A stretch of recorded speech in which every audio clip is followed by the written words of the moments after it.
जी अस्सलाम वालेकुम कैफ और आज के लेक्चर का आगाज़ करते हैं। आज के लेक्चर में हम प्रैक्टिस क्वेश्चन डिस्कस करेंगे चैप्टर 18 के। चैप्टर 18 में हमने स्टडी किया था प्रीवियस सेक्शन में कंपटीशन एक्ट। आज हम स्टार्ट करने जा रहे हैं आर्बिट्रेशन एक्ट। कंपटीशन एक्ट के हम क्वेश्चन डिस्कस करेंगे और फिर आर्बिट्रेशन एक्ट की प्रोविजन डिस्कस करेंगे, ये क्या है और क्यों हम पढ़ रहे हैं। पहले कंपटीशन एक्ट में कोई प्रॉब्लम हो तो पूछ लीजिए। क्वेश्चंस के अलावा कोई कंसेप्ट ऐसा हो जो आपको समझ में नहीं आया, पूछना चाहते हैं पूछ लें। कंपटीशन एक्ट बेसिकली 3 चीजें डिस्कस करता है। कंपटीशन एक्ट कितनी चीजें डिस्कस करता है? 3 चीजें। कौन कौन सी? Abuse of dominant position, market में जो सबसे बड़ा सेलर है वो अपनी पोजीशन का मिसयूज नहीं करेगा। फिर उसके बाद प्रोहिबिटेड एग्रीमेंट के बहुत से अगर मार्केट में सेलर्स हैं वो आपस में इकट्ठे एग्रीमेंट करके कोई कार्टेल या कोलिजन नहीं क्रिएट करेंगे, ग्रुप क्रिएट नहीं करेंगे। और तीसरा,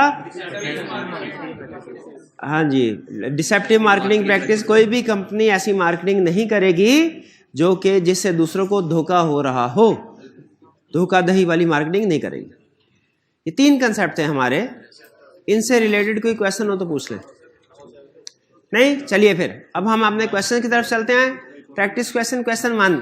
XYZ Limited operates a chain of retail outlets selling essential materials used in construction in all major cities across Pakistan, having market share of 60%. XYZ Limited का market share कितना है? 60%, यानी market में सबसे बड़ा शेयर इसी का है। The management team of XYZ Limited has finalized a strategy to lower the prices significantly in some cities where recently small competitors have emerged. ठीक है, छोटे छोटे कंपेटिटर सामने आए हैं। अब वो चाह रहे हैं वहां पे प्राइसेस कम कर दें। An executive complained that XYZ Limited would have to bear loss in those cities for some time, but this strategy is highly likely to force competitors to closure. XYZ Limited will make profit subsequent to that by raising prices even higher than before. Is this practice allowed? कि पहले किसी certain area में जहां पे हमारे competitors आ रहे हैं हम उन एरियाज में प्राइस को कम कर दें, और चूंकि प्राइस कम हो जाएगी लॉस हम तो बर्दाश्त कर लेंगे क्योंकि हमारे पास ऑलरेडी पास की रिटेन्ड अर्निंग मौजूद है। नए कंपेटिटर, इमर्जिंग कंपेटिटर्स उसको बर्दाश्त नहीं कर पाएंगे और मार्केट से क्विट करना पड़ेगा। बाद में हम प्राइस बढ़ा लेंगे। क्या ये प्रैक्टिस अलाउड है? नहीं। इस प्रैक्टिस को कहा क्या जाता है? इसका नाम प्रीडेटरी प्राइसिंग। शाबाश, ये प्रीडेटरी प्राइसिंग डिसअलाउड है। लॉ ने कहा है ये किसके इक्विवेलेंट आएगी? प्रोहिबिटेड एग्रीमेंट के इक्विवेलेंट आएगी या क्या अब्यूज? एग्रीमेंट तो हो ही नहीं रहा किसी के साथ, एग्रीमेंट तो हो ही नहीं रहा, तो ये अब्यूज ऑफ डोमिनेंट पोजीशन का केस है। एग्रीड? आगे चलते हैं। Question 2। Javed limited and Salim limited leading manufacturer of textile products in Pakistan. Both companies have recently signed an agreement under which they would restrict the supply of their products to particular geographical areas. Is this agreement valid? क्या ये agreement valid है? Agreement valid नहीं है, prohibited agreement है। क्या prohibited agreement में ये example थी कि सप्लाई को restrict किया जाएगा? क्या prohibited agreement में सर्च करके एक दफा पढ़ के देखें, मुझे बताइए क्या प्रोहिबिटेड एग्रीमेंट में ये एग्जाम्पल थी? अगर थी तो उसका नंबर बताना है मेरे भाई आपने, जल्दी से प्यारे भाई।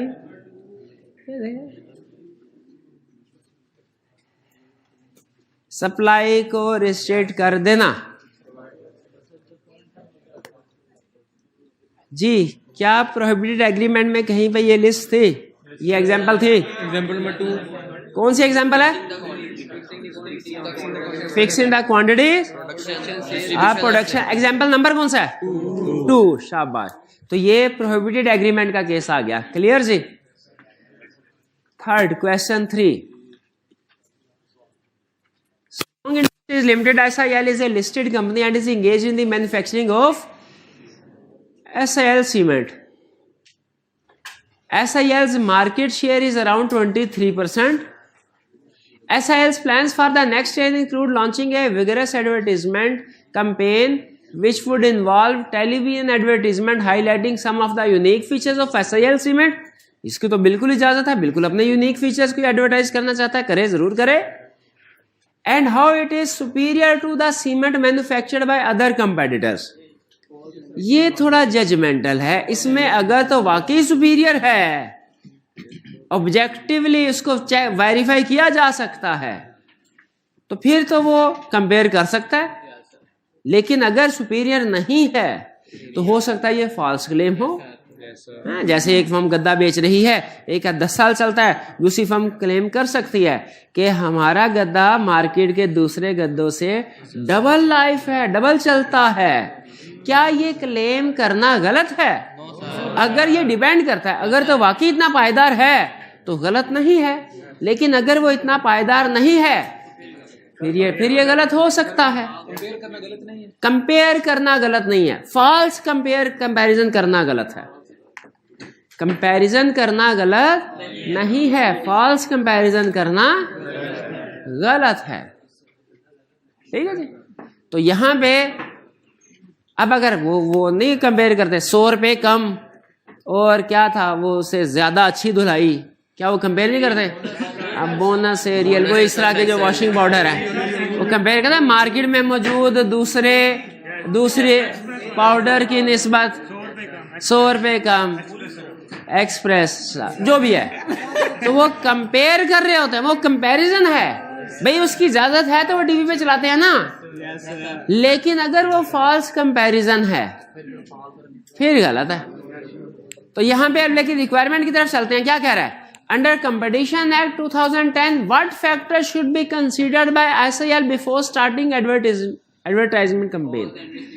अच्छा आप नोट कीजिए, उसने ये नहीं पूछा कि बताइए ये प्रैक्टिस अलाउड है कि डिसअलाउड है, ये नहीं पूछा। भाई को टीए हैं, ये कॉर्नर वाला एसी जो है वो ऑफ करवा, ये जो इस कॉर्नर वाला, तो उसने ये नहीं पूछा बताओ मेरी ये वाली प्रैक्टिस सही है कि गलत, बल्कि क्या पूछ रहा है? स्पेसिफिक केस एग्जाम्पल के बारे में नहीं पूछ रहा कि ये प्रैक्टिस मेरी सही है कि गलत। क्वेश्चन की रिक्वायरमेंट को समझे, क्या पूछ रहा है? जनरल फैक्टर्स पूछ रहा है, एडवर्टीजमेंट करते हुए ध्यान में रखिए। इसका मतलब हमने जनरल फैक्टर्स बताने हैं, स्पेसिफिक इस केस पे डिस्कस करने की जरूरत नहीं है कि टेक्स्ट जो उसने प्लान है टेलीविजन एडवर्टीजमेंट कैंपेन का, ये अपने यूनिक फीचर्स को डिस्क्राइब करने का या कैसे सुपीरियर है दूसरी प्रोडक्ट से, स्पेसिफिकली इसके ऊपर फोकस नहीं करना, बल्कि क्या बताना है? फैक्टर्स। तो हमने फैक्टर्स पढ़े थे क्या एडवर्टीजमेंट के? कौन कौन से फैक्टर्स हैं? याद किए हैं? नहीं याद किया आपने, शक्ल पे लिखा हुआ नहीं याद किया, ऐसे कह रहे याद किए। याद किए हैं कि नहीं? सुनाए फिर। नहीं सुनाना, ऐसे ना करिए, याद किया तो सुना दे। आप मुझे ये बताइए क्वेश्चन 1, 2, 3 इन तीनों क्वेश्चन में क्या फर्क है?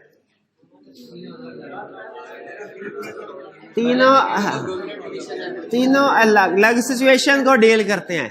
पहला क्वेश्चन उसने क्रिएट किया है अब्यूज ऑफ डोमिनेंट पोजीशन के कंसेप्ट पे, दूसरा किया है प्रोहिबिटेड एग्रीमेंट के कंसेप्ट पे, और तीसरा किया है उसने डिसेप्टिव मार्केटिंग प्रैक्टिसेस पे। हर एक के ऊपर उसने एक एक एग्जांपल दे दी। कुछ समझ आई? चलिए अब नेक्स्ट कंसेप्ट की तरफ चलें। नेक्स्ट है कंसेप्ट हमारा आर्बिट्रेशन एक्ट। पहले इसका कंसेप्ट समझ लीजिए। कंसेप्ट समझ लेंगे तो डिटेल प्रोविजन समझना आसान हो जाएगा कि इसका कंसेप्ट क्या है। देखिए, लोगों के एक दूसरे के साथ इख्तलाफात या झगड़े वो होते रहते हैं। जहां पे कुछ लोग रहते हैं इख्तलाफात हो जाते हैं, और इख्तलाफात जरा बढ़ जाएं तो झगड़ा भी हो जाता है। अब झगड़े में या तो जानी नुकसान होता है एक दूसरे का, या माली नुकसान होता है। जानी नुकसान जो है वो आर्बिट्रेशन एक्ट में कवर नहीं होता। यानी दो तरह के केसेस होते हैं ना लॉ में, एक सिविल केसेस, एक क्रिमिनल केसेस। क्रिमिनल केसेस पे आर्बिट्रेशन एक्ट अप्लाई नहीं होता, ये अप्लाई होता है सिर्फ सिविल केसेस पे, यानी माली नुकसान पे। और सिविल केस में भी खास तौर पे बायर और सेलर के दरमियान में कोई डिस्प्यूट अराइज हो तो। ठीक है, आर्बिट्रेशन एक्ट क्या है? जब बायर और सेलर के दरमियान में कोई डिस्प्यूट अराइज हो, उस डिस्प्यूट को कैसे रिजॉल्व करना है। आर्बिट्रेशन एक्ट इसका जवाब देता है। आर्बिट्रेशन एक्ट क्या चीज डिस्कस करता है? जब बायर और सेलर के दरमियान में डिस्प्यूट अराइज हो, उसको रिजॉल्व कैसे करना है, यह आर्बिट्रेशन एक्ट। अच्छा, इसका एक तरीका तो बड़ा आसान है, आसान तो नहीं कहना चाहिए, इसका एक तरीका लॉ ने ऑलरेडी दिया हुआ है। वो क्या है? कोर्ट में चले जाएं, अदालत में चले जाएं, अदालत में चले जाएं, अदालत में केस फाइल करेंगे, पेशी होगी, फिर पहली पेशी होगी, फिर 2-3 हफ्ते के बाद दूसरी पेशी होगी, फिर 2-3 हफ्ते के बाद तीसरी पेशी होगी, फिर केस चलता जाएगा, तारीख पे तारीख, तारीख पे तारीख, तारीख पे तारीख, फिर पार्टीज की डेथ हो जाएगी, फिर उसके बाद उसके लीगल रिप्रेजेंटेटिव वो केस की पैरवी करेंगे, फिर जज का तबादला हो जाएगा, कभी जज मर जाएगा, कभी वकील नहीं आ सकेगा, और आपने सुना होगा बाज़ औक़ात 20-20, 25-25 साल के बाद केस का फैसला होता है।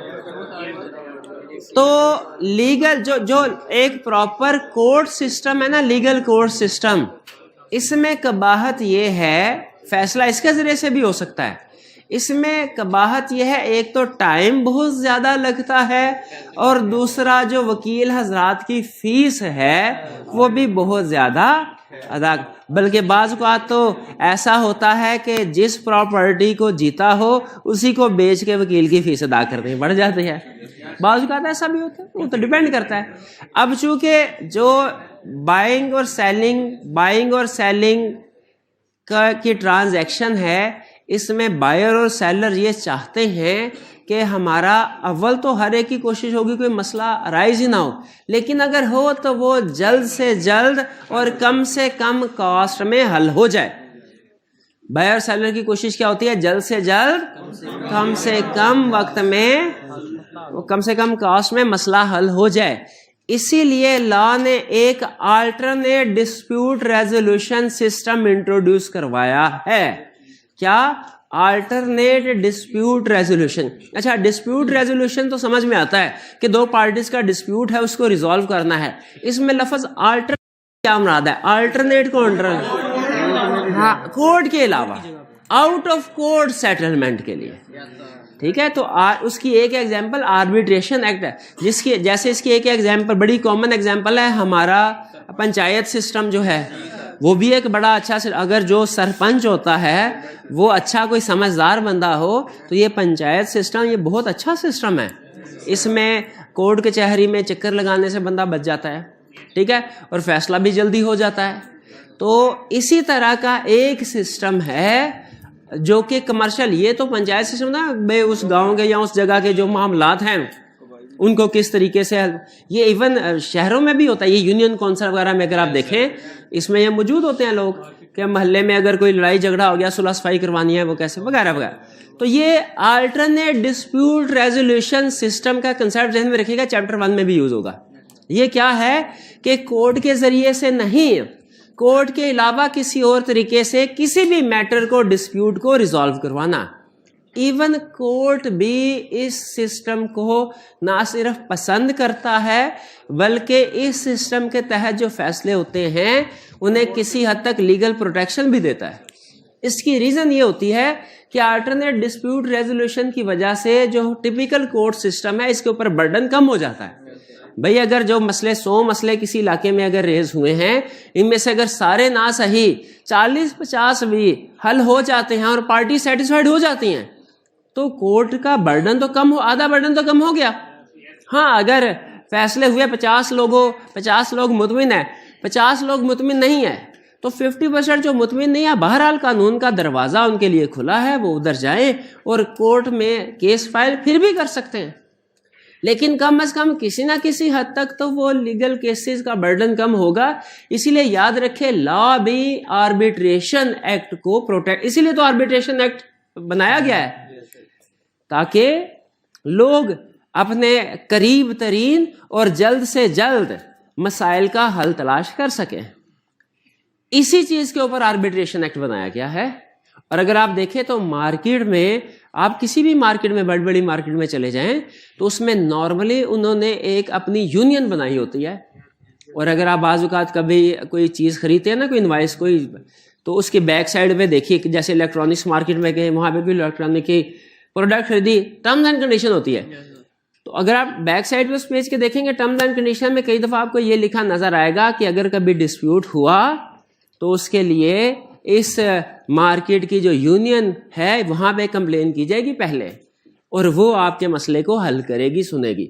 हाँ, अगर कोई सेटिस्फाइड नहीं है इससे, वो उसके बाद कोर्ट में जाना चाहता है तो बेशक चला जाए, लेकिन पहले हेयरिंग या पहले जो डिसीजन होगा वो इस तरह। और इसमें ना सिर्फ ये कि दुकानदार का फायदा है बल्कि खरीदार का भी फायदा है। उन्हें कोर्ट कचहरी नहीं जाना, वही मार्केट के साइड में एक तरफ बेसमेंट में या छत पे या किसी और जगह ऑफिस बना होगा, बायर और सेलर दोनों वहां पे जाएंगे, अपना अपना रिकॉर्ड पेश करेंगे, वहां पे जो बंदा बैठा होगा रिकॉर्ड को देख के फैसला कर देगा। तो इससे अल्टरनेट डिस्प्यूट रेजोल्यूशन से फैसले जल्दी हो जाते हैं और सस्ते में भी हो जाते हैं।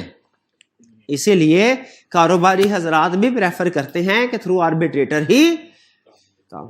लेकिन एक बंदा दुनिया में ऐसा है जो आर्बिट्रेशन को पसंद नहीं करता। अगर कंसेप्ट समझ आ गया तो बताइए वो कौन है? वो लॉयर। शाबाश। वकील पसंद नहीं, क्यों नहीं पसंद करते? उन्होंने केस लड़ना था, अब जाहिर है वो केस नहीं जाएंगे तो केस लड़ नहीं पाएंगे। बहरहाल ये है आर्बिट्रेशन एक्ट का कंसेप्ट। अब आपको बता रहा है आर्बिट्रेशन होता क्या है।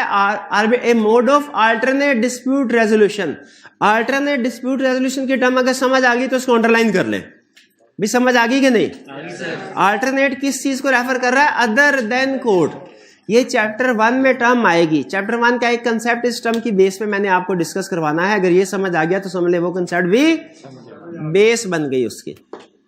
कह रहे arbitration is a mode of alternate dispute resolution, यानी एक मेथड है by which parties resolve their disputes outside the court. Outside the court को भी अंडरलाइन कर।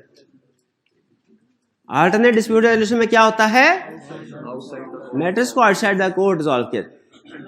Arbitration is particularly used in trade and commercial matter. Trade और commercial matter में arbitration होती है। ये नहीं है कि किसी को कत्ल करके तो सुलह सफाई के लिए पंचायत बैठ जाए, ऐसे थोड़ी होगा। वो तो फिर उसको फांसी लटकाना पड़ेगा। ठीक है, सरेआम।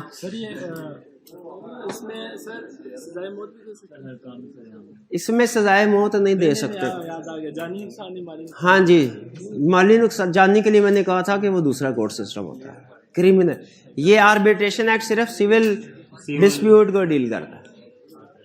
डेफिनेशन सुन लीजिए। Arbitration agreement definition, it means a written agreement to refer present और future dispute to arbitration. Present को अंडरलाइन करें और फ्यूचर को अलग अंडरलाइन करें। इसका मतलब क्या है? इसका मतलब ये है कि मैं एग्रीमेंट ये भी कर सकता हूं, जैसे हमने इलेक्ट्रॉनिक हार्डवेयर गए, इलेक्ट्रॉनिक्स की कोई प्रोडक्ट खरीदी, उस पर लिखा हुआ था जो भी डिस्प्यूट होगा वो मार्केट के जो यूनियन है उसको रेफर किया जाएगा। अब ये जब वो मोबाइल खरीदा, ये एग्रीमेंट उसी वक्त हो गया, डिस्प्यूट अभी राइज नहीं हुआ। यह है फ्यूचर डिस्प्यूट अगर राइज हुआ तो आर्बिट्रेशन के जरिए रिजॉल्व किया जाएगा। क्या ये एग्री कर सकते हैं? यह भी एग्री कर सकते हैं। और क्या ये एग्री कर सकते हैं कि डिस्प्यूट राइज हुआ, इनिशियली कोर्ट में गया डिस्प्यूट, अब कोर्ट में चल रहा है लेकिन काफी देर होगी, फैसला नहीं आ रहा, तो दोनों पार्टीज ने मिलकर फैसला किया कि ये अब कोर्ट की बजाय आर्बिट्रेटर से कहते हैं, वो जल्दी फैसला कर देगा। तो क्या चलते हुए केस में, प्रेजेंट का मतलब ये है, चलते हुए केस को हम आर्बिट्रेटर के जरिए रिजॉल्व करवा सकते हैं? बिल्कुल करवा सकते हैं। ठीक है, आर्बिट्रेटर एग्रीमेंट पार्टी आपस में एग्रीमेंट कर लेती हैं और उस एग्रीमेंट में कह देती है, एग्रीमेंट कोर्ट को जमा करवा दे, सर हमारा केस खत्म क्लोज कर दें, हम आर्बिट्रेटर के जरिए से मसला हल करवा लेते हैं अपना। कोर्ट कहता है ठीक है भाई, ये तो अच्छी बात है, मेरे पे बर्डन कम हुआ। तो आर्बिट्रेशन एग्रीमेंट याद रखे, प्रेजेंट डिस्प्यूट के लिए भी हो सकता है और फ्यूचर डिस्प्यूट के लिए भी हो सकता है। अच्छा, ये अगली लाइन भी है में आर्बिट्रेटर। आर्बिट्रेटर कौन है? वो जो सरपंच, जो फैसला करने वाला है। मे और may not be named in the agreement. वो हो सकता है आर्बिट्रेटर का नाम शामिल हो या आर्बिट्रेटर का नाम शामिल ना हो। जैसे मैं एग्जांपल दे रहा हूँ जरा थोड़ा सा। फॉर एग्जांपल दोनों पार्टीज ने आपस में एग्रीमेंट किया कि जी अगर हमारा डिस्प्यूट होता है, हम एग्रीमेंट का हमारा डिस्प्यूट होता है तो ये मिस्टर सलीम हमारे आर्बिट्रेटर होंगे, फैसला करेंगे। या हमने ये एग्री किया, इन्होंने कहा वाह भाई वाह मिस्टर सलीम आपका बंदा है, नहीं मैं तो आपका बंदा मिस्टर सलीम, मेरा बंदा मिस्टर वसीम, 2 आर्बिट्रेटर होंगे। मैंने कहा चलो 2 आर्बिट्रेटर होंगे। तो एक या एक से ज्यादा आर्बिट्रेटर भी हो सकते हैं, उनका नाम एग्रीमेंट में पहले से लिखा जा सकता है कि अगर डिस्प्यूट हुआ तो हमारे आर्बिट्रेटर ये होंगे। एक आर्बिट्रेटर है तो वही फैसला करेगा, 2 आर्बिट्रेटर है तो दोनों मिलके फैसला करेंगे। क्लियर? अच्छा, इसमें तो हमने नाम लिख दिया आर्बिट्रेटर्स का। अच्छा यही है, बाज़ औक़ात आर्बिट्रेटर का नाम भी नहीं लिखा जाता। जैसे फर्ज कीजिए एग्रीमेंट क्या हुआ, इन दोनों स्टूडेंट्स का एग्रीमेंट हुआ और इन्होंने ये कहा कि अगर हमारा डिस्प्यूट हुआ तो जो कॉलेज के प्रिंसिपल हैं वो आर्बिट्रेटर होंगे। क्या ऐसा तय किया जा सकता है? बिल्कुल। इस सूरत में अच्छा नाम नहीं लिखा प्रिंसिपल, लेकिन जो भी प्रिंसिपल होंगे ये भी लिखा जा सकता है। और इससे भी एक स्टेप आगे, एग्रीमेंट में ये भी लिखा जा सकता है अगर हमारा डिस्प्यूट हुआ तो हमारा आर्बिट्रेटर कौन होगा। प्रिंसिपल साहब तो इतने फ्री नहीं है कि वो हमारे झगड़े सुनते रहे और फैसले करते रहे, तो हमारे आर्बिट्रेटर होगा वो जिसको प्रिंसिपल साहब नॉमिनेट कर देंगे, जिसको प्रिंसिपल साहब नॉमिनेट कर देंगे। अब देखिए इसमें भी आपने आर्बिट्रेटर का नाम नहीं लिखा, लेकिन तो क्या एग्रीमेंट वैलिड है? बिल्कुल वैलिड है। इस सूरत हाल में अगर डिस्प्यूट राइज होता है, प्रिंसिपल साहब के पास जाएंगे, प्रिंसिपल किसी ना किसी स्टाफ मेंबर को नॉमिनेट कर देंगे और वही आपका आर्बिट्रेटर होगा। फैसला पसंद आए तो ठीक, और ना पसंद आए तो कोर्ट का दरवाजा तो खुला है, तारीख पे तारीख वो तो है उधर। भाई वो भी अर्ज किया, अगर प्रिंसिपल साहब दोनों पार्टी में से किसी को फेवर कर दे तो जो एग्रीड पार्टी है वो कानून का दरवाजा खटखटाए। वैसे अगर फेवर होने का खतरा होना तो आप आर्बिट्रेटर की तादाद 2 कर सकते हैं, 1 से ज्यादा भी कर सकते हैं कि एक इधर का हो जाए ताकि फेवर वाला चांस हो ही ना, या हो तो दूसरी तरफ अपोजिट पार्टी बैलेंस हो जाए। वो फिर आर्बिट्रेटर आपस में एक दूसरे के साथ डिस्कशन नहीं, लड़ेंगे नहीं, क्योंकि आर्बिट्रेटर फिर भी एक मुहज़्ज़ब तरीके से डिस्कशन करेंगे, केस को सुनेंगे। एम्पायर क्या है ये टर्म सुन लीजिए, क्योंकि अगर ये टर्म समझ आ गई तो आगे रूल्स आसानी से पढ़ते जाएंगे, समझ आती जाएगी। ये टर्म समझना ना, ये रूल समझ नहीं आएंगे। मैं रूल्स के ऊपर टाइम नहीं लगा रहा, इनके ऊपर टाइम, इसलिए कि रूल समझने के लिए टर्म समझना जरूरी है। आर्बिट्रेटर की बात समझ आ गई, आर्बिट्रेटर 1 से ज्यादा हो सकते हैं, समझ आ गई, और आर्बिट्रेटर का फैसला पसंद ना है कोर्ट के पास जा सकते हैं, क्लियर हो गया। और आर्बिट्रेटर मे और may not be named, Wasim Naseem ये भी लिख सकते हैं और नहीं भी लिख सकते।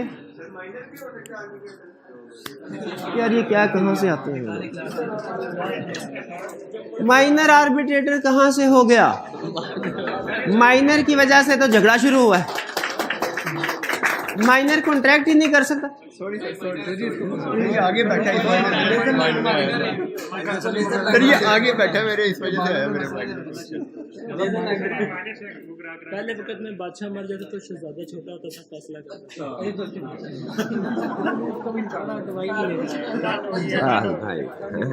उस हवाले से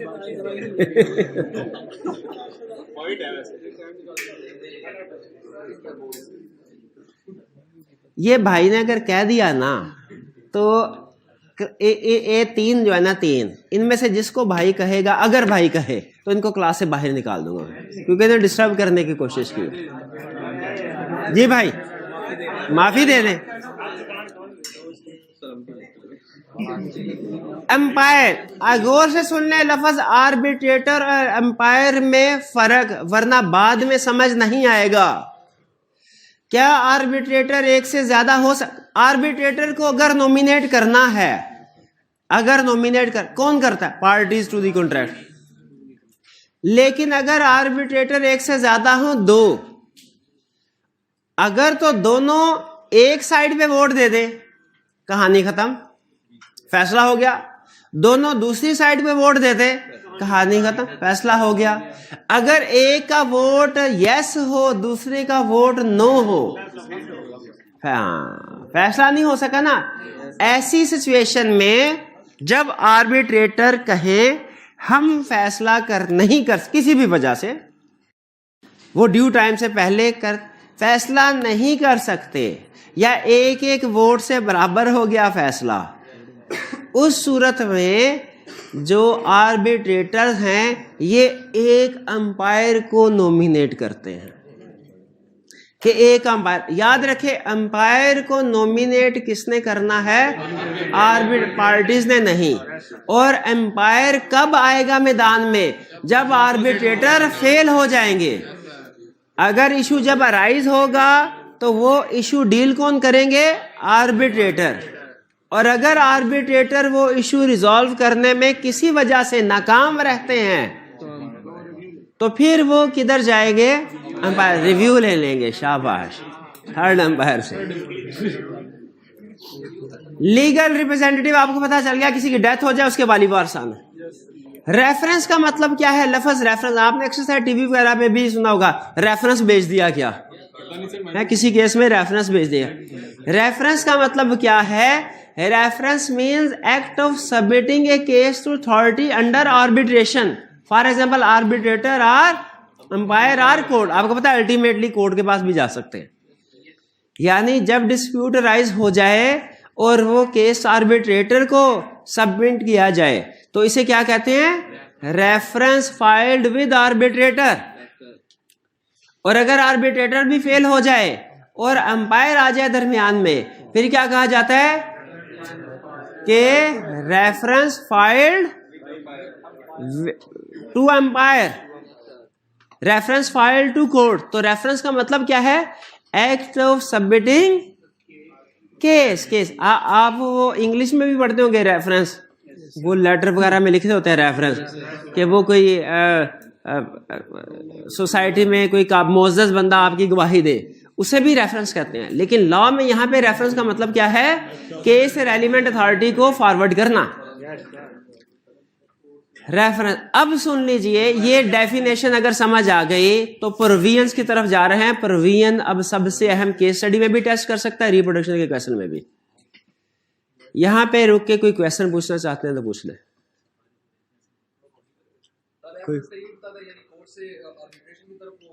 कोर्ट से आर्बिट्रेशन नहीं रेफरेंस जाता, reference lower authority higher authority को फॉरवर्ड करेगी, हायर अथॉरिटी लोअर को फॉरवर्ड नहीं करते जी। हाँ बिल्कुल फैसला। अब प्रोविजन सुन लीजिए, अगर आपने ये टर्म समझ ली है अच्छे तरीके से तो प्रोविजन आसानी से समझ आ जाएंगी। सबसे पहले जैसे पार्टनरशिप में हमने पढ़ा था ना, अनलेस एग्रीड अदरवाइज, तो ये प्रोविजन अप्लाई होंगी। उसी तरह यहां पे भी है अनलेस एग्रीड अदरवाइज, इसको अंडरलाइन कर लें, अनलेस एग्रीड अदरवाइज।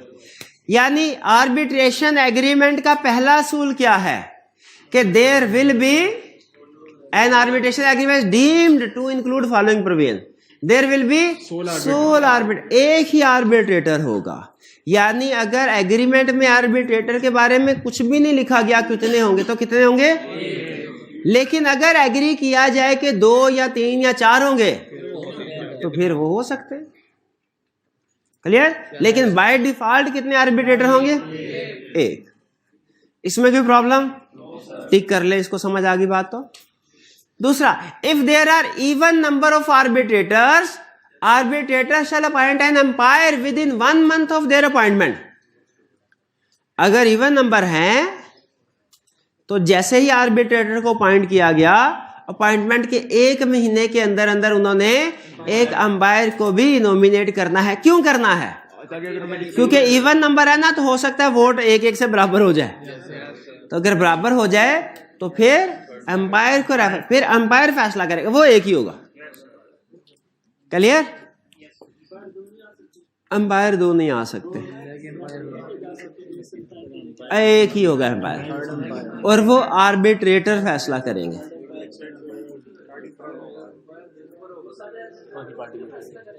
क्या? अंपायर को लाने के लिए सारे आर्बिट्रेटर मिलकर फैसला करेंगे। अंपायर को लाने के लिए सारे आर्बिट्रेटर मिलके फैसला करेंगे। अच्छा, अंदर अंदर इसको भी पता है भोंगे क्वेश्चन पूछ रहा है और मुंह देखी था इतना सीरियस है जैसे इस चैप्टर का आइंस्टाइन इसी ने बन जाना।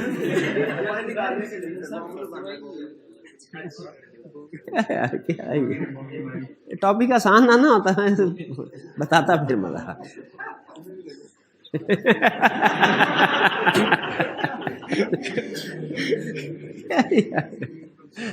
चले, तो कितने आर्बिट्रेटर होंगे? एक। अगर इवन आर्बिट्रेटर है, अंपायर कब कब? Within 1 month of appointment.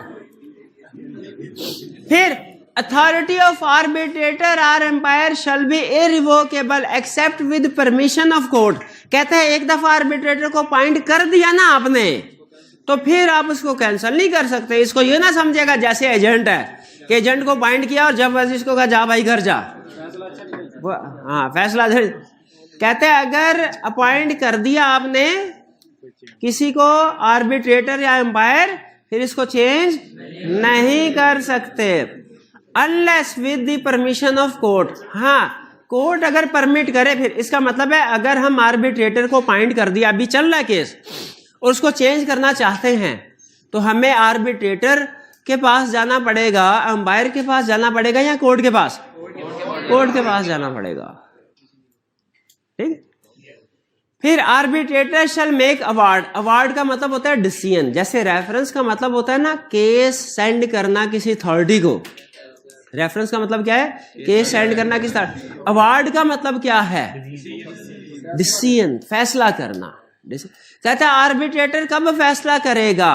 अब ये बात आ गई सबसे अहम रूल, जिसकी वजह से आर्बिट्रेशन की तरफ लोग जाते हैं कि arbitrator shall make award within 4 months after they are referred case in writing by any party.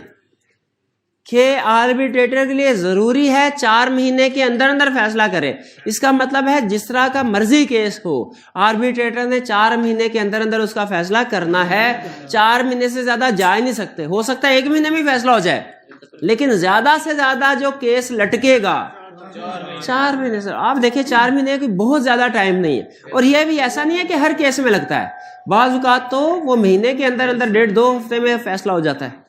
लेकिन अगर बड़ा कॉम्प्लेक्स केस होगा तो वो कितने अरसे में? मैक्सिमम 4 महीने। हाँ, अगर कोर्ट अलाउ करे तो ये पीरियड 4 से 1-2 महीने मजीद एक्सटेंड हो सकता है अगर कोर्ट इजाजत दे, वरना नहीं। और अगर फर्ज कीजिए कि कोर्ट ने इजाजत नहीं दी और 4 महीने गुजर जाते हैं, अब क्या होगा? फैसला नहीं किया इन्होंने, अब क्या होगा? अब देखिए आगे इसका जवाब देता है। ये गौर से सुनिएगा।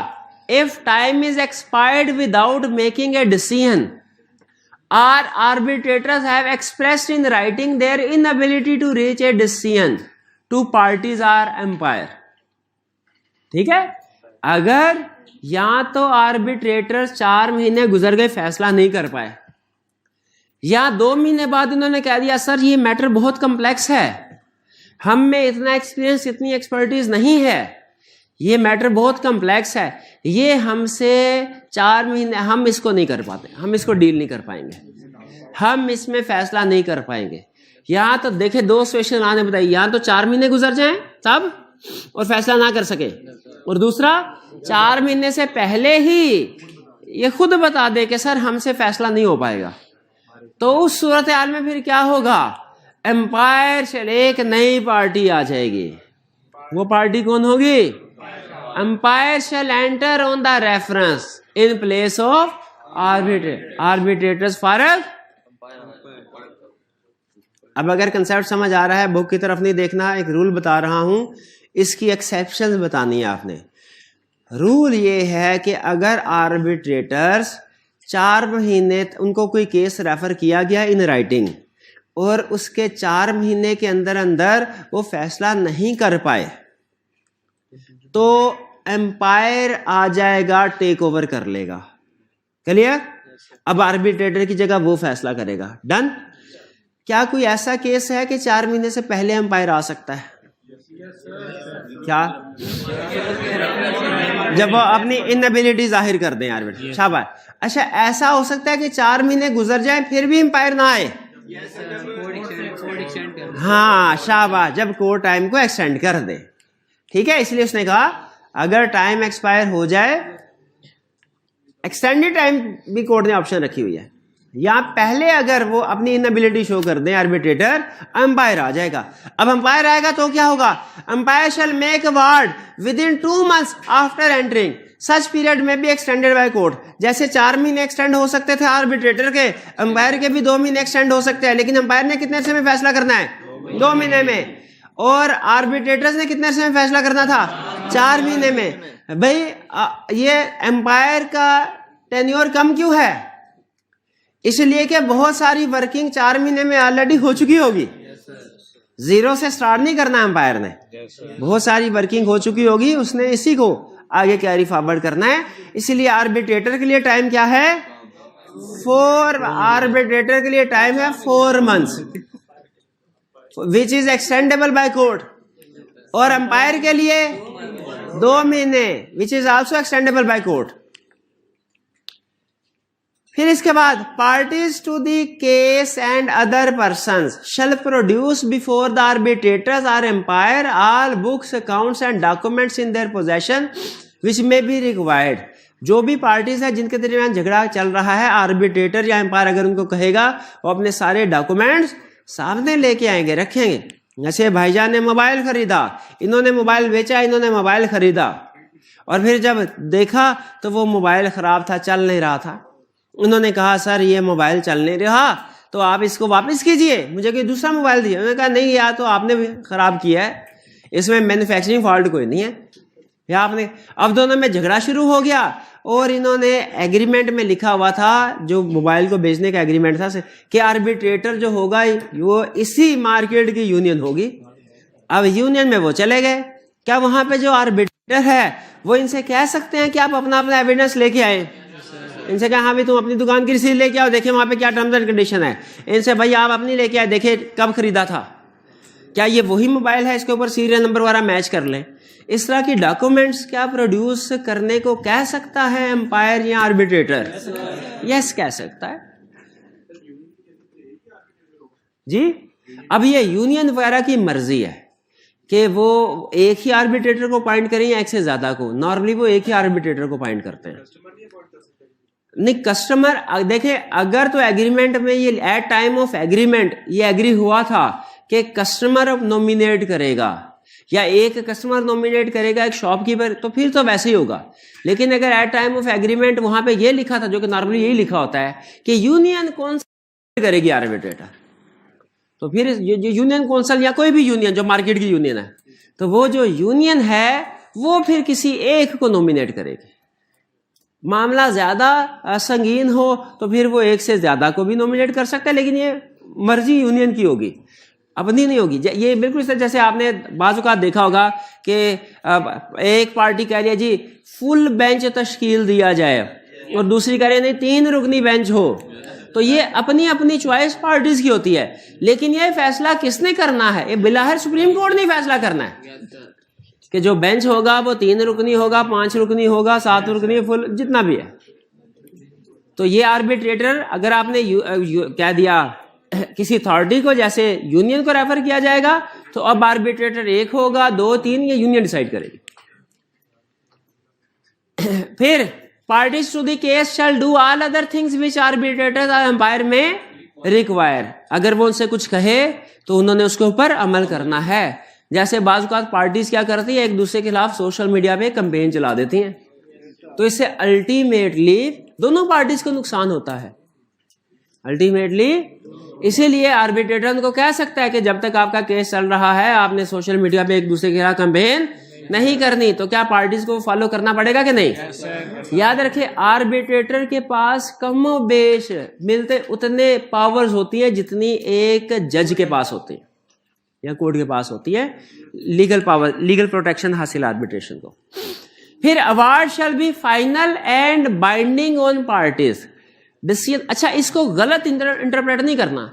बाज़ कुछ स्टूडेंट्स इसको यूं इंटरप्रेट करते हैं कि अब ये अगर आर्बिट्रेटर ने फैसला कर दिया ना तो इस लाइन का मतलब है कोर्ट के पास नहीं जा सकते। कोर्ट में जा सकते हैं, लेकिन वो ये कह रहा है ये फैसला इसकी तरफ से फाइनल होगा, इस स्टेज पे ये फैसला फाइनल है और पार्टीज के ऊपर बाइंडिंग है। हाँ, अगर पार्टी अपील करना चाहें कोर्ट में तो कर सकती हैं, अगर अपील नहीं करती तो ये फैसला बाइंडिंग है इनके ऊपर। फिर arbitrators or umpire may direct about cost of the case, that is by whom and to whom such cost shall be paid. अगर पता चले कि जी एक पार्टी ने बिला वजह दूसरे के खिलाफ केस फाइल किया तंग करने के लिए, तो ऑर्डर एज टू कॉस्ट का मतलब क्या होता है कि ये ऑर्डर पास करना कि इनोसेंट पार्टी का केस पे जितना भी खर्चा हुआ है वो वही बर्दाश्त करेगी, या कि अब वो जो गिल्टी पार्टी है उसे वो पैसे अदा करने पड़ेंगे। ये आर्बिट्रेटर ऑर्डर करेगा, इसे कहते हैं ऑर्डर एज टू कॉस्ट। क्या कहते हैं? ये फ्रेज बोला जाता है लीगल टर्म्स में, इसका मतलब ये होता है कि केस में जो इनोसेंट पार्टी का खर्चा हुआ है वो गिल्टी पार्टी को अदा करना चाहिए कि नहीं करना चाहिए। अब ये जज का इख्तियार होता है, अगर उसे लगता है कि गिल्टी पार्टी ने बिला वजह तंग करने की नीयत से इनोसेंट पार्टी के खिलाफ केस फाइल किया था तो वो ऑर्डर एज टू कॉस्ट कर देते हैं कि cost shall be paid by guilty party. इस सूरत में जो इनोसेंट पार्टी का जो भी खर्चा हुआ होगा गिल्टी पार्टी पे करेगी। लेकिन ये अपनी डिस्क्रिप्शन बाजुकात वो अलाउ करते हैं, बाजुकात नहीं करते। भाई ये बात समझ आ गई, ये कॉस्ट ऑफ द केस के बारे में समझ आ गया। कौन पे करेगा? By whom and to whom such cost shall be paid. ठीक है, यहां तो कोर्ट के दो फैसले होते हैं। ज्यादातर फैसला ये होता है कि हर पार्टी अपना अपना खर्चा खुद बर्दाश्त करे, ज्यादातर फैसला यही होता है। लेकिन कभी कभार अगर पता चले क्लियरली एक पार्टी गिल्टी या दूसरी इनोसेंट है तो जज या आर्बिट्रेटर ऑर्डर कर सकता है कि cost shall be paid by, उसमें गिल्टी पार्टी ने अपनी कॉस्ट तो पे करनी खुद ही, इनोसेंट पार्टी का भी जो खर्चा हुआ है वो भी पे करते हैं। चलिए जी, ये प्रोविजन समझ आ गई सारी। ये आई कैप एग्जाम में ये प्रोविजंस पूछता है और इनमें से केस बना सकता है। मेरी सजेशन है 2 मिनट लगा के इसको दोबारा रीड कर लें। कोई एक लफ्ज भी इसमें अगर ऐसा है जो समझ नहीं आया तो पूछ लीजिए। शाबाश, रीड कर ले। ऑनलाइन वाले स्टूडेंट्स भी रीड करें और हाइब्रिड क्लास वाले भी रीड करें। शाबाश, जल्दी से कीजिए।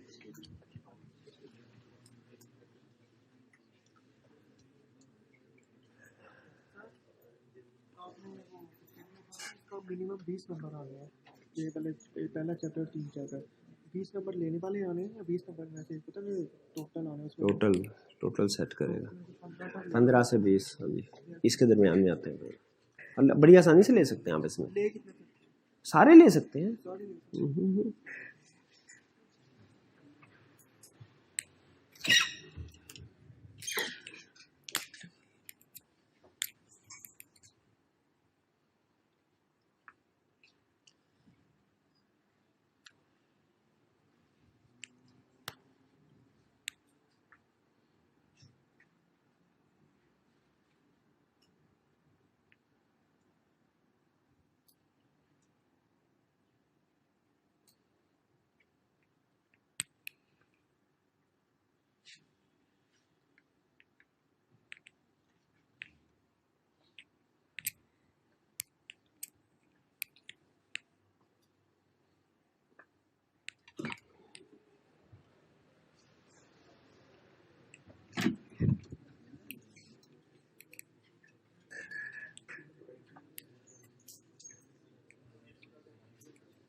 यार गेम घर जाके भी खेल सकता है तू, सवाल घर जाके नहीं पूछ सकते।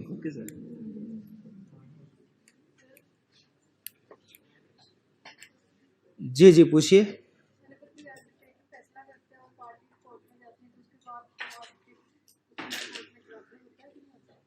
क्या आर्बिट्रेटर का अगर कोई फैसला हो गया और पार्टीज कोर्ट में चली गई तो क्या अगर आर्बिट्रेटर का फैसला फर्ज कीजिए गलत साबित होता है बाद में, आर्बिट्रेटर जवाबदेह होगा कि नहीं? इसका जवाब है नहीं। हमारे कोर्ट सिस्टम में ऐसे होता है, अगर लोअर कोर्ट का फैसला हाई कोर्ट उसको ओवरटर्न कर दें या हाई कोर्ट का फैसला सुप्रीम कोर्ट कैंसिल कर दे, तो उसका ये मतलब नहीं है कि वो हाई कोर्ट के जज को सजा मिलनी चाहिए, उसने दूसरा फैसला क्यों किया। बाज़ का जजमेंट्स होती हैं और बाज़ का ऐसा होता है एविडेंस पहले अवेलेबल नहीं होता, बाद में एविडेंस ऐड ऑन हो जाता है। तो इससे आर्बिट्रेटर की इतनी जिम्मेदारी है कि जो भी उसने फैसला किया है और जो भी उससे रिलेटेड डॉक्यूमेंट्स हैं वो कोर्ट में सारा सबमिट करवाए कि सर ये मेरा फैसला था और इस फैसले की बेसिस ये एविडेंस था। फिर आगे कोर्ट उस एविडेंस का एनालाइज करेगी, उसमें मजीद कोई एविडेंस ऐड ऑन करना है, किसी पार्टी ने करवाना है तो वो ऐड ऑन करके उसका फैसला करेंगे। ये पॉइंट नंबर 8 में लिखा है what shall be final and binding on parties, sir ये फोर्सेबल बाय लॉ होगा जो डिसीजन होगा? जी, यहाँ पे लिखा हुआ है कि 8 में award shall be final and binding on parties. क्या ये फैसला जो भी होगा अवार्ड इन्फोर्सेबल बाय लॉ होगा? Yes, binding. आर्बिट्रेशन एक्ट में ये लिखा हुआ है और एक्ट क्या है? वो कानून जो बाकायदा पार्लियामेंट ने पास किया है। इसका मतलब है इसके अंदर जो भी चीजें हैं वो सारी इन्फोर्सेबल बाय लॉ हैं। जी, एम्पायर सेलेक्ट करते हैं और वो भी फैसला उस टाइम में नहीं करता, टाइम गुजर जाता, तो फिर कौन करेगा? अंपायर भी अगर विद इन प्रेस्क्राइब टाइम फैसला नहीं करता तो फिर वो कोर्ट को रेफर कर दिया जाएगा, कोर्ट फिर उसके ऊपर डिसीजन करेगा। आगे चलते हैं अब पावर्स ऑफ आर्बिट्रेटर या अंपायर। आर्बिट्रेटर या अंपायर की पावर्स क्या हैं? पहला, आर्बिट्रेटर है power to take oath from parties and witness. जितनी भी पार्टीज और विटनेस हैं उनसे अगर वो कसम उठवाना चाहे, वो अदालत में भी कसम उठवाते हैं ना, जो कुछ कहूंगा सच कहूंगा, सच के सिवा कुछ नहीं कहूंगा, तो ये ओथ आर्बिट्रेटर भी अगर उनसे कहे भाई कसम खाओ, तो वो क्या कहेंगे कि जो कहेंगे सच के सिवा कुछ नहीं। ये oath take oath from parties. लेकिन फैसला जाहिर है सिर्फ ओथ की बेस पे नहीं होता, इसलिए आगे भी पावर है क्या? Make interrogation of parties as may be necessary. Party से इंटेरोगेशन इन्वेस्टिगेशन कर सकते हैं, क्वेश्चनिंग कर सकता है। आर्बिट्रेटर पार्टी से इंटेरोगेशन या क्वेश्चनिंग कर सकता है। फिर मेक अवार्ड कंडीशनल और इन अल्टरनेट, कि वो जो फैसला कर सकता है वो कंडीशनल भी हो सकता है और अल्टरनेट भी हो सकता। कंडीशनल से याद आया कंटिजेंट कॉन्ट्रैक्ट, और अल्टरनेट से याद आया इधर राइस और स्मगल्ड ओपियम। याद आया? ओपियम याद आया? वो कंसेप्ट। यहां पे इसका क्या मतलब है? यहां पे इसका मतलब ये है कि आर्बिट्रेटर ये अंपायर ये फैसला कर सकता है, ए कस्टमर तू सच्चा है, ये मोबाइल खराब था, इसीलिए अब दुकान में ऑर्डर देता हूं आर्बिट्रेटर कि दुकानदार आपको ये रिपेयर करके देगा, शर्त ये है कि आप इसकी ओरिजिनल इनवॉइस शो करवा दें दुकानदार को। अब अगर ये ओरिजिनल इनवॉइस शो करवाएंगे फिर फैसला इनके हक में है, वरना नहीं है। ये क्या हो गया? Conditional order. अवार्ड अगर और अल्टरनेट का मतलब क्या कि फैसला किया आर्बिट्रेटर ने, भाई ये जो बायर है बिल्कुल ठीक कह रहा है, ये मोबाइल का खराब होने में बायर का फॉल्ट नहीं है, सेलर का फॉल्ट है। ए सेलर, तुम्हारे पास दो ऑप्शंस हैं, या तो इसका ये मोबाइल रिपेयर करके दो, नहीं तो इसको नया मोबाइल दो। अब ये क्या हुआ? अल्टरनेट। इन दोनों में से कोई भी एक ऑप्शन सिलेक्ट कर सकता है। जो आर्बिट्रेटर का डिसीजन है वो कंडीशनल भी हो सकता है और अल्टरनेट भी हो सकता है। ठीक, वो क्या पढ़ा था हमने पहले? अगर अल्टरनेट प्रोमिसेस में एक लीगल हो और एक इलीगल हो, ओके बस ठीक है, लिंक करवाना था, बस हो गया। फिर state special case or award for the opinion of the court. अगर केस स्पेशल नेचर का हो जिसके लिए खास एक्सपर्टीज की जरूरत है और आर्बिट्रेटर के पास उतनी एक्सपर्टीज नहीं है, इस सूरत में क्या आर्बिट्रेटर, जैसे भाई ने कहा अंपायर अगर फैसला ना करे या पहले उसे पता चल गया कि ये मेरे बस से बाहर की बात है, ठीक है, हर बंदा हर चीज में एक्सपर्ट तो नहीं होता, डिस्प्यूट की नेचर हो सकता है डिफरेंट हो, तो फिर वो फैसला क्या करेंगे? कोर्ट को रेफर कर दे, कहें सर हमारे बस की बात नहीं है। आर्बिट्रेटर के बस से बाहर बात हुई, उन्होंने किसको रेफर कर दिया था? अंपायर को। और अंपायर के बस से बात बाहर हो तो कोर्ट को रेफर कर सकता है।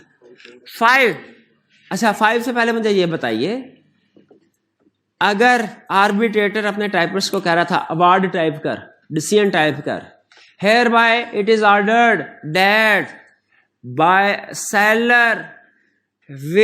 seller is responsible for the loss of buyer and he will pay ₹1000 to buyer, लिख।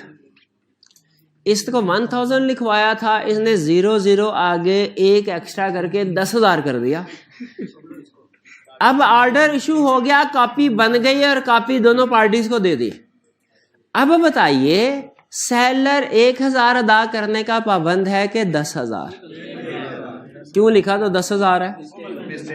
वो क्लैरिकल एरर है।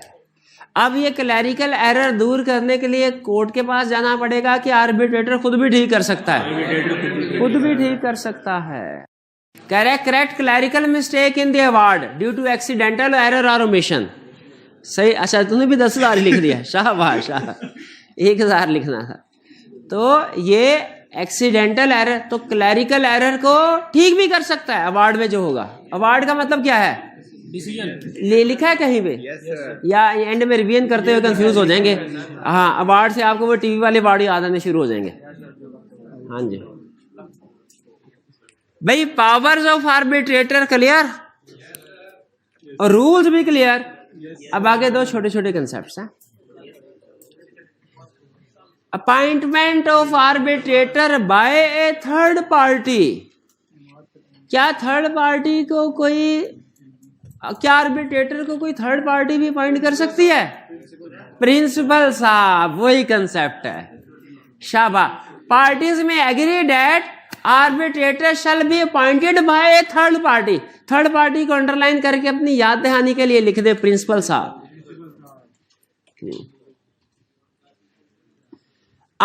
Parties may agree that arbitrator shall be appointed by a third party who is mentioned in the agreement by name or as holder of an office.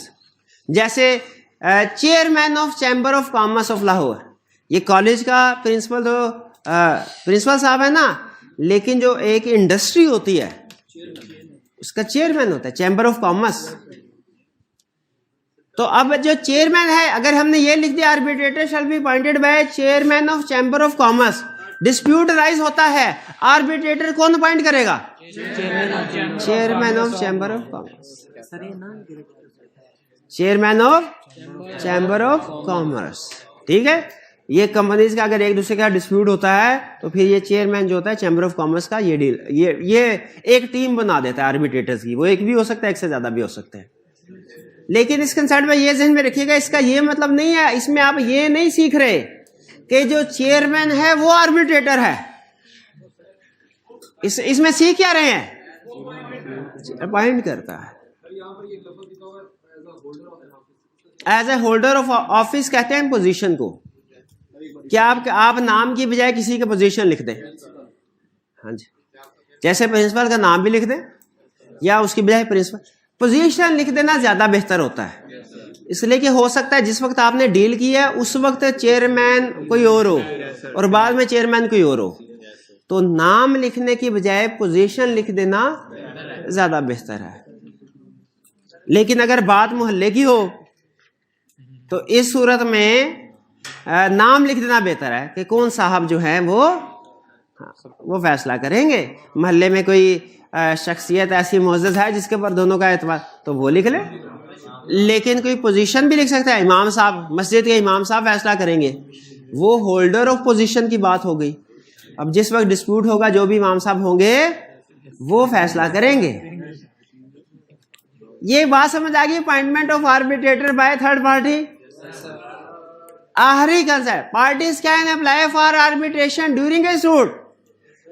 चलते case को भी arbitrator के हवाले किया जा सकता है और पहले से प्रेजेंट और पहले से भी एग्री किया जा सकता है कि जब भी डिस्प्यूट हुआ future. If parties to a suit यानी ऑलरेडी लीगल केस चल रहा है। सूट का मतलब legal case, already legal case चल रहा है, पार्टीज ने एग्री कर लिया, बहुत हो चुका, 7 साल हो गए, फैसला नहीं आ रहा। अब तो बढ़ा रहा।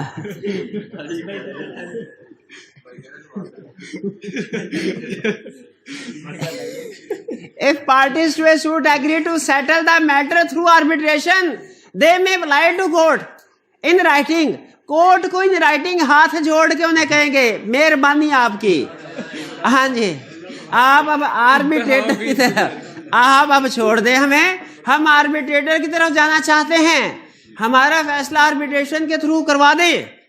कोर्ट कहेगा यही तो सुनना चाह रहा था, यही तो सुनना चाह रहा था, ये लो छोड़ दिया। लेकिन बिफोर जजमेंट ये ना हो कोर्ट का फैसला आ जाए और फिर एक पार्टी कहे अब मैंने आर्बिट्रेशन की तरफ जाना है, अब टाइम नहीं है। जज भाई कॉमन सेंस की बात है, जजमेंट से पहले पहले आर्बिट्रेशन की तरफ जा सकते हैं, फैसला आ गया फिर थोड़ी जा सकते हैं। कुछ समझ आए? लगे हाथों क्वेश्चन भी कर लें, चाय मिला दूं आपको। चले जरूरत पड़ी तो किसी ने चाय पिला के फिर आपका टाइम एक्सटेंड कर देंगे, ठीक है, क्योंकि 31 तारीख तक का है ना हम, ठीक है। चलिए कोई क्वेश्चन आर्बिट्रेशन के हवाले से रीड्स रूल कर लीजिएगा, खास तौर पे रूल्स, बाकी का कंसेप्ट रिप्रोडक्शन क्या है, इसमें जो रूल्स है ना आर्बिट्रेशन के, इसमें से केस स्टडी पूछ सकता है, रूल्स को बड़े अच्छे तरीके से आपने समझना है। आज का लेक्चर यहाँ खत्म करते हैं हम, अल्लाह हाफिज।